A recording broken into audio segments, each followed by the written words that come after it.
अपने इकिगाई को फाइंड करके वर्क करने से आप एक ऐसे इंसान बन जाते हो जिसको टेक्नोलॉजी भी रिप्लेस नहीं कर सकती।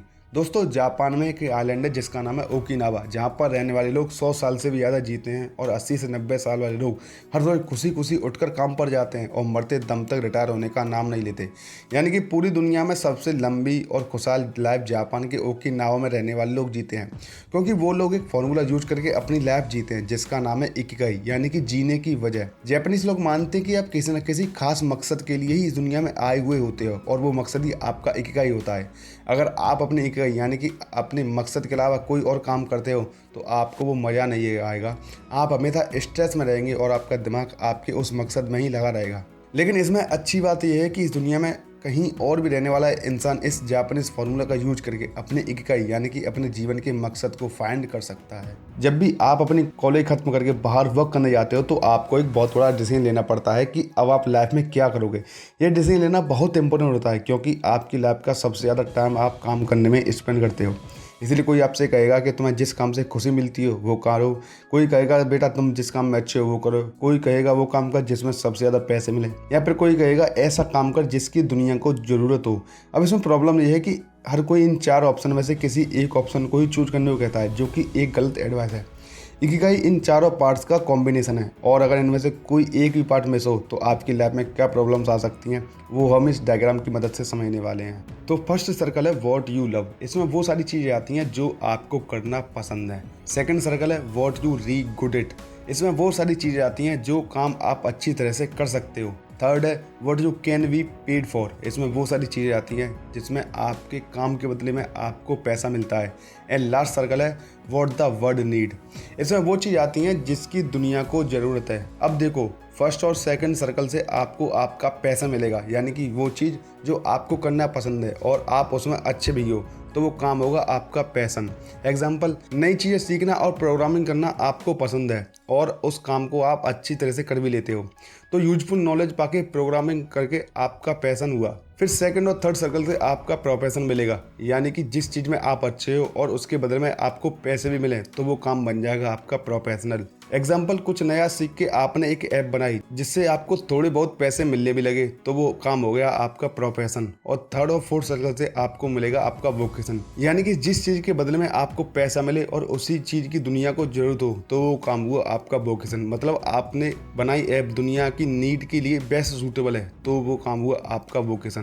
और लास्ट में आपको मिलेगा आपका मिशन, यानी कि जिस चीज़ की दुनिया को ज़रूरत है और वही काम आपका फेवरेट वर्क है तो वो वर्क करने का रीजन ही आपका मिशन बन जाएगा। एग्जाम्पल, जिस ऐप की दुनिया को ज़रूरत है उस पर ही वर्क करना आपको बहुत पसंद था तो आपकी पसंद और दुनिया की नीड बन गया आपका मिशन। लेकिन यहाँ पे प्रॉब्लम तब आती है जब लोग आपको आपका पैशन फाइंड करने के लिए कहते हैं, और सिर्फ पैशन फाइंड करना काफ़ी नहीं होता, क्योंकि वो इकिगाई का एक पार्ट है। आपको एक ऐसा वर्क फाइंड करना चाहिए जो बाकी तीनों कंपोनेंट्स को सेटिस्फाई करे। एग्जाम्पल देके बताऊँ तो समझो आपको ब्लॉग लिखना पसंद है, आपने बहुत मेहनत करके अपनी ब्लॉगिंग स्किल को इम्प्रूव किया और अब आप उसमें अच्छे बन गए हो और दुनिया को आपके ब्लॉग्स पढ़ के कुछ नया सीखने को मिलता है, यानी कि दुनिया को आपके काम की ज़रूरत है तो वो आपको आपके काम के बदले में पैसे देती है। मतलब कि ब्लॉगिंग इन चारों कंपोनेंट्स को सेटिस्फाई करता है, यानी कि ब्लॉगिंग आपका इकिगाई है और आपका एम होना चाहिए ऐसी चीज़ों को फाइंड करना जो पैशन, प्रोफेशन, वोकेशन और मिशन इन चारों कंपोनेंट्स को सेटिस्फाई करे। और इन चारों कंपोनेंट्स के बीच में आपको अपना इकिगाई मिलेगा, यानी कि वो काम मिलेगा जिसे आप पसंद करो, जिसमें आप अच्छे हो, जिससे आपको पैसे भी मिले और उस काम को दुनिया की ज़रूरत भी हो। और जब ये चारों चीज़ सेटिस्फाई होंगी तभी आप एक लंबी और बिना स्ट्रेस वाली लाइफ जी सकते हो। एग्जाम्पल देके बताऊँ तो सचिन को क्रिकेट खेलना पसंद है, उसमें वो प्रैक्टिस करके अच्छे बने।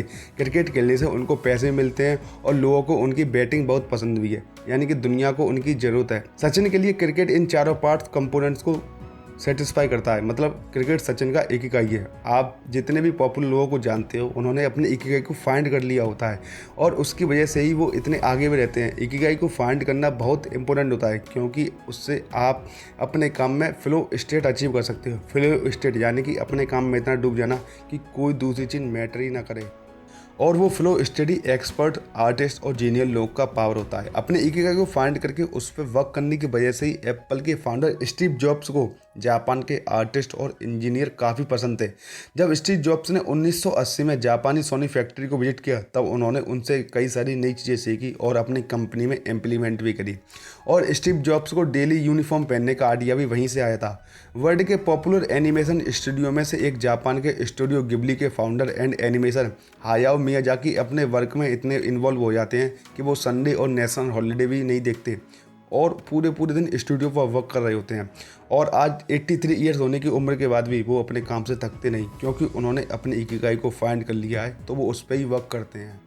एंड जापानीज शेफ जीरो ओनो आज 98 ईयर्स होने के बाद भी दुनिया की बेस्ट सुशी डिश बनाते हैं, क्योंकि सुशी बनाना उनका इकिगाई है। अपने इकिगाई को फाइंड करके उस पर वर्क करने से आप एक ऐसे इंसान बन जाते हैं जिसको कोई भी रिप्लेस नहीं कर सकता। जिसका परफेक्ट एग्जांपल है मार्क कोट, जो रोल्स रॉय को एकमात्र कोच लाइन पेंटर है जो वर्ल्ड की एक्सपेंसिव कार्स में से एक रोल्स रॉय की कार पर अपने हाथ से लाइन बनाते हैं, जो एक बहुत ही रियर स्किल है और आज तक उनको कोई भी रिप्लेस नहीं कर पाया। आपको अचानक से अपना इकिगाई नहीं मिलेगा, आपके अंदर की आवाज़ और आपकी कंसिस्टेंसी आपका इकिगाई फाइंड करने में आपकी हेल्प करेगी।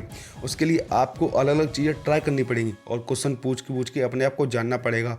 और जब भी आपको अपना इकिगाई मिलेगा तब आपको ऑटोमेटिकली पता चल जाएगा कि हाँ, मुझे इसी चीज़ की तलाश थी। तो दोस्तों, ये सब मैंने बातें सीखी इकिगाई बुक से। इस बुक में ओकिनावा के लोगों के बारे में और भी कई सारी बातें लिखी गई हैं जो आपको अच्छी लगेंगी। और अगर आपके पास इस बुक को पढ़ने का टाइम नहीं है तो आप ऐसी वीडियो देखने के लिए इस चैनल पर विजिट जरूर कर सकते हैं। Thank you for watching.